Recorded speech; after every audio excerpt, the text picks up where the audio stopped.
It's round 3 of the Manchester Open, and after 2 shaky wins, we're facing a 2100 player, a real veteran of the England chess scene, Mike Surtees. I think he must be over 60. Now I know he plays the Caro-Kann, and if you've seen the first round game, my openings need to brush up against the Caro-Kann. So I chickened out a bit and I played knight f3 instead. And I just wanted to kind of avoid anything theoretical, get a position and battle it out. And then he played f5, the Dutch. And there's this joke which says if your opponent wants to play the Dutch, let him. Because the Dutch is not supposed to be a great opening. I think some variations are better than others. But I was quite happy to see f5. And now I've fianchetto my bishop. D6, looking to take the center with e5, and I stopped him by taking the center with d4. And after e6, I just castle, bishop e7, take some space with c4 castles, and we end up with a position which I'm feeling very comfortable in. It's almost like a kind of Grand Prix attack or one of those anti-Sicilian lines. But reversed, and it's a super good version because I have my pawn on d4 and black has the pawn on e6 on top of me having an extra tempo. So even though I don't really know much theory here or any theory here, I know this position must be good for me. And now is an interesting moment. I've got a couple moves here. Like a very logical move would be knight to c3. But in some lines, I'm thinking that this knight could come to e4, and I might not want to trade it because we have the space advantage, which I'll talk a bit more on now. And here I improvise with a move that turns out to be pretty good, which is to do with kind of the direction of play. So with this sort of pawn structure with black, you can see his play is going to be aimed towards my king side. His bishops are kind of facing this way as well. Like it's the sort of Grand Prix attack style of kingside attack. And you can see what I should be playing on is on the queen side, in the center as well potentially, but the queen side is sort of my side of the board that I'm going to win on. So I started with b4, which turns out to be a pretty decent move. The engine approves. There's been some pretty good games here after b4. And now it kind of asks black a difficult question. How does he deal with this push? Does he try and continue developing and ignore it? Or in the game, my opponent played a5, which probably is a slight inaccuracy. But the logic behind it is to take some space. And also, after my reply b5, so here I definitely don't want to kind of take and weaken my pawn structure and lose my space advantage. So I definitely played b5 in this position, keep the space. So now I have even more space, which is nice. I'm limiting this knight, although I guess this knight will come to d7 anyway. And I'm really supporting this diagonal for the bishop. But one thing I need to be a little bit careful of is pawns can't move backwards, and I'm losing control of this c5 square. So probably what I don't want to do is play d5 and then give him this beautiful outpost on c5 for his knight. But at the moment, that's well under control. I can sort of keep my pawn on d4. Okay, he continues with developing, and I can see that his plan is to sort of bring the knight around like this. And now I had quite a smart plan, which is, okay, I start with queen c2. Queen's good on this square. I'm kind of keeping my options open. Potentially going to connect my rooks very soon. And then he jumps in with knight e4. And this knight really only has one square. It wants to go to f6. And what I saw is that after this knight goes to f6, this knight on e4 is running out of squares. This is kind of his one good square or outpost for his pieces. And his problem is I can kick this with f3. Now I have a knight in the way, but I have like complete control of the position. And because I have the space advantage, like a very natural move here would be knight c3. And it's probably not bad here. But after it kind of takes and develop, he becomes less cramped, right?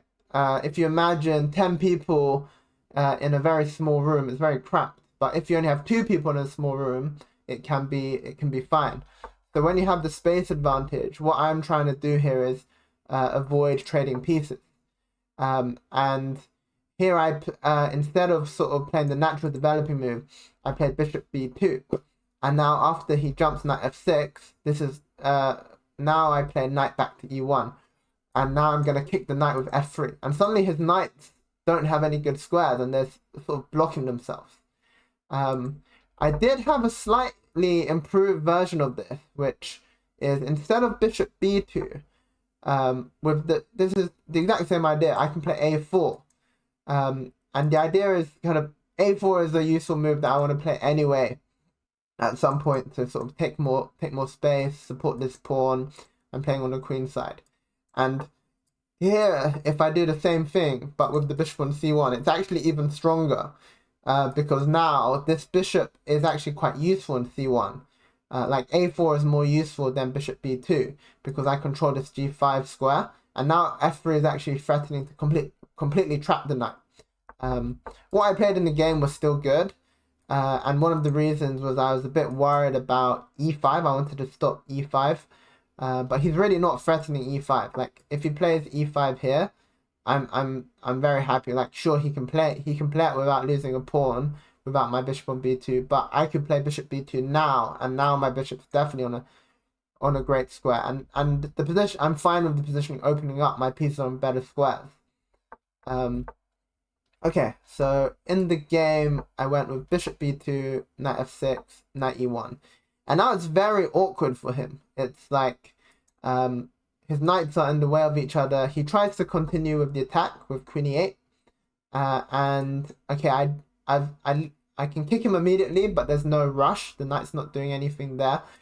So the square for this knight is definitely going to be d3, out of the way of my f3 square, controlling beautiful squares everywhere. Yeah, and now he is really stuck because one of the ideas in this attack is you play g5 at some moment to sort of launching pawns, because you can't checkmate me with just the knight and the queen. But as we already know, this square on g5 is really important as an escape route for the knight, so that would trap his own knight. And he's really stuck here. So after a bit of a think, he played bishop back to d8. And it looks really ugly and it isn't a great move. But I can understand that because in some positions actually, this idea of putting the bishop back to the back rank is not a terrible one. You kind of just put your bishop out of the way, and you just give yourself more space to maneuver. You're also defending here, and in some lines after c6, and this does become a bit relevant later, the bishop could even come out to b6 and become a attacking threat. But that's not going to happen if we control the position well. Okay, now I play a4. I want to overprotect this pawn so that I have ideas of c5 at some moment, and also of c6 I'm already kind of overprotecting the pawn.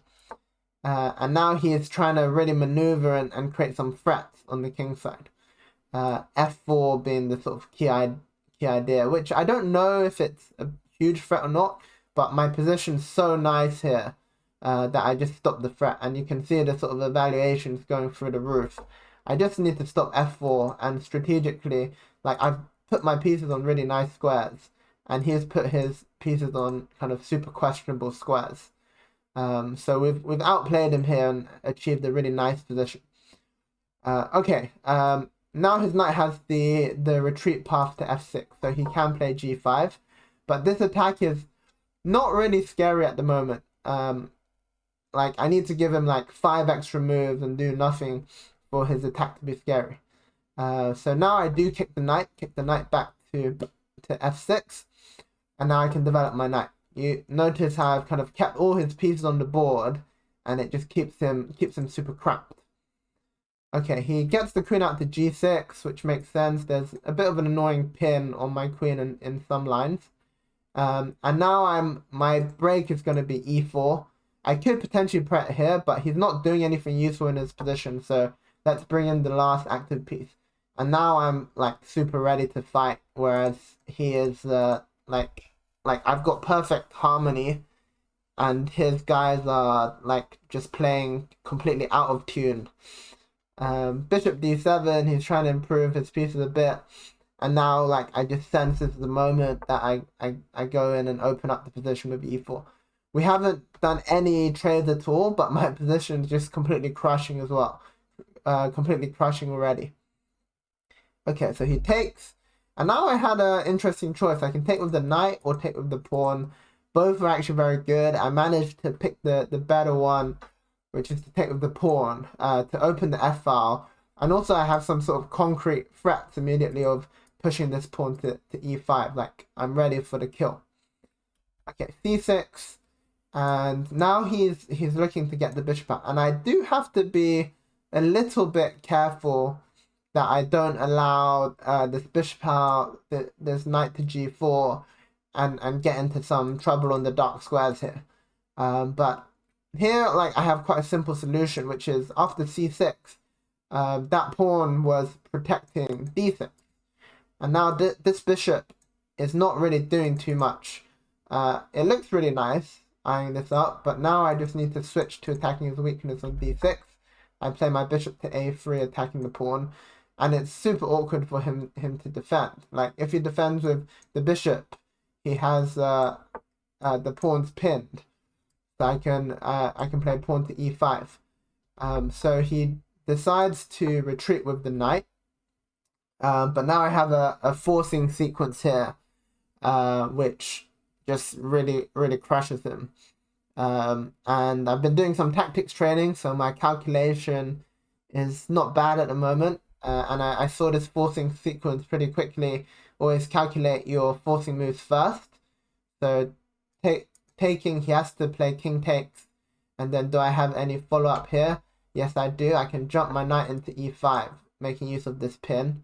Queen has to retreat, and then making use of this king being awkwardly on f8, I can check, and rook comes into f7. And it's pretty much game over already. Now he like, if he moves the queen away, I'm winning the bishop. So he gives up the queen. But now not only is he material down, I've still got a big attack. And the funny thing is, like, I can just completely dominate his pieces with this move e5. And this, like, this knight and this knight are just terrible. Opening up the queen as well.